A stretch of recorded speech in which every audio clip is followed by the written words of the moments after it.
সোমবার Agartala medical college চিকিৎসকরা ও ছাত্রছাত্রীরা বিক্ষোভ প্রদর্শন করে। তাদের বক্তব্য, গত 9 আগস্ট আর.জি. কর মেডিকেল কলেজে এক ছাত্রীর সাথে বিশ্রী ঘটনা সংঘটিত হয়েছে। পরবর্তী সময় সেই ছাত্রীর মৃত্যু হয়। তাই আজকে বিক্ষোভ থেকে দাবি করা হয়েছে যাতে এ ধরনের ঘটনা ভবিষ্যতে দেশের আর কোনো মেডিকেল কলেজে না হয়। পাশাপাশি যারা এই ঘটনার সাথে জড়িত তাদের সকলকে গ্রেপ্তার করা ও এ মামলা দেখার জন্য যাতে সিবিআইকে দায়িত্ব দেওয়া হয়।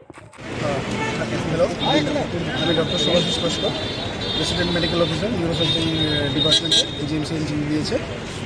আমরা এখানে জমায়েত হয়েছি, প্রোটেস্ট করছি। গত 9 তারিখ, অগস্টের 9 তারিখ আর.জি. কর মেডিকেল কলেজে একটা বিশ্রী দুর্ঘটনা হয়েছে ডক্টর মমিতার সাথে, যাতে উনি প্রাণ হারান। ওটার এগেনস্টে আমরা প্রোটেস্টের জন্য আজকে সবাই জমায়েত হয়েছে। আপনাদের ডিমান্ড কি? আমাদের ডিমান্ড হয়েছে যে ক্রাইমটা ওনার সাথে হয়েছে, নেক্সট যাতে এরকম ক্রাইম কোনো ডক্টরের সাথে দেশে কোথাও যাতে না হয়, ফার্স্ট। সেকেন্ড হয়েছে যে অফিসিয়ালসরা দায়িত্বে ছিলেন ওরা যাতে রেজিগনেশন দেয়। থার্ড হয়েছে যারা কালপ্রিটস তাদেরকে যাতে ফাস্ট